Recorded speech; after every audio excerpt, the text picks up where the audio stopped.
Good afternoon from Bobblehead Homestead. I am Jeff. Today is Sunday. It is like 96, sunny, hardly any breeze. Yeah, it's another hot summer day. And I am wearing the same shirt as yesterday because I didn't sweat in it yesterday. So I'll change that situation here in the next few minutes. And let's see, not much else I can tell you. I really don't feel like doing much today. And so we'll just, who knows? What in the world just landed on my glasses? There you go. That's excitement. Something landed on my glasses while I'm talking. Fifi, did you enjoy that intro? You're just sitting there, you know, basically at my feet while I'm giving my little intro. You gonna take a nap now? You're like half in shade, half in the sun. What's up with that? You do that a lot. Anyway. Oh, look what I found yesterday. Oh, and it fell off. That means I get to pop it open and see what's in there. I believe this is a passion fruit, yes? Yes. And it's yellowed and, all right. I see a lot of the vines. I don't see a lot of these, though. Well, we got one. We've got a dust bather, or should I say wood chip bather. Yeah, there's about 6 inches of wood chips in these chicken runs, and they are fertilizing them very well. Good afternoon, Mrs. B. I see you are still sitting on the eggs. That is very good. I also see you are very protective of those eggs. That is very good. So, all right, I'm going to leave you to it. Number 2 hopped off her nest for an afternoon snack. So that gives me the opportunity to check her eggs. And yep, just 8 of her eggs and 2 white and true blue eggs in there. No extra eggs, that's good. Another thing I do when I'm checking the eggs is to look for cracks or broken eggs. That's also something to do on a regular basis. Yeah, she was pigging out while I'm talking. Now she's getting a drink. Yeah, next to, yeah, those 2 ladies on her right and left, she hatched them. Those are 2 pullets. Those are olive eggers bred back to a Welsomer. Their brother is the rooster that I lost a few days ago. But I'm just waiting on them to start laying eggs, and then I'll know whether they're laying green or brown eggs. Well, there's some of the gang, the 2 roosters. The white one in front, he's a whiting true blue, and that big boy back left, he's a whiting true blue. Mary Tyler Moore, she's a whiting true blue. That's Private Benjamin behind the waterer, and that's Carol Burnett. They're all whiting true blues. And these are 2 of the production brown egg layers that are in there just to even out the percentages of roosters and hens. Somebody asked me not long ago, I'd have to go back and find out, but about rotating my chickens around. And they asked me when I was gonna rotate the chickens. That was my original intentions out here. But then I got these wood chips. And I got more wood chips. So what I've been doing is, well, like that coop here, that started out up there, and then every few weeks I rotate the coop inside the chicken run with about 6 inches or more of wood chips on the ground.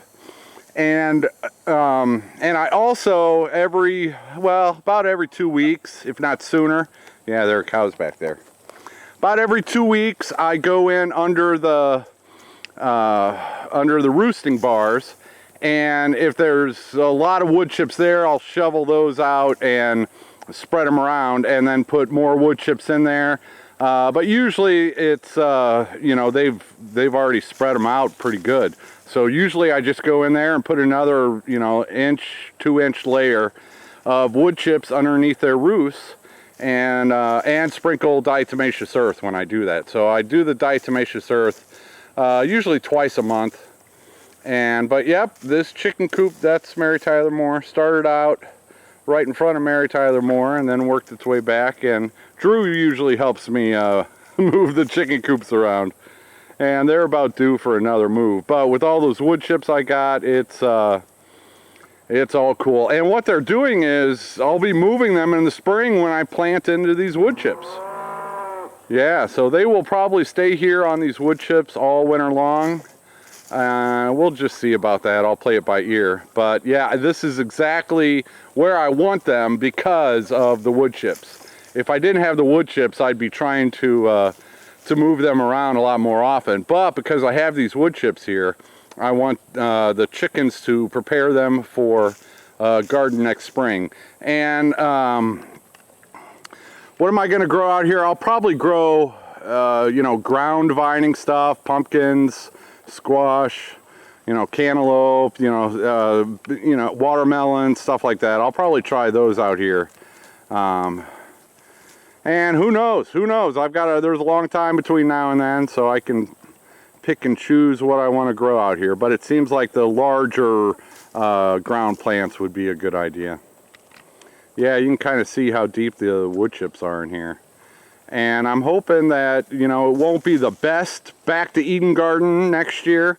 I probably shouldn't even call it that since it's so fresh. But I'll be working my way up towards improving the soil out here and having this be one big, giant back to Eden garden. Well, at least until the wood chips all turn into soil. Good afternoon, cows. Good afternoon. With Mount Magazine in the background.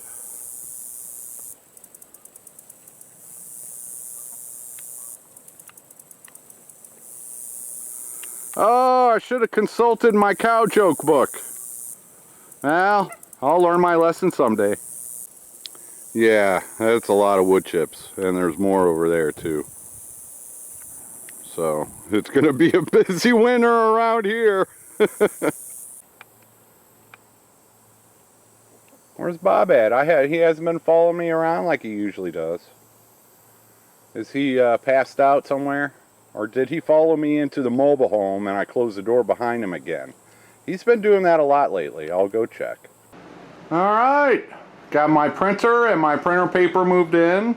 And I actually measured that the second shelf to make sure that the paper would fit underneath there. I know the paper is 8.5 inches by 11. So I made that a little opening 9 inches so that the paper would go in there.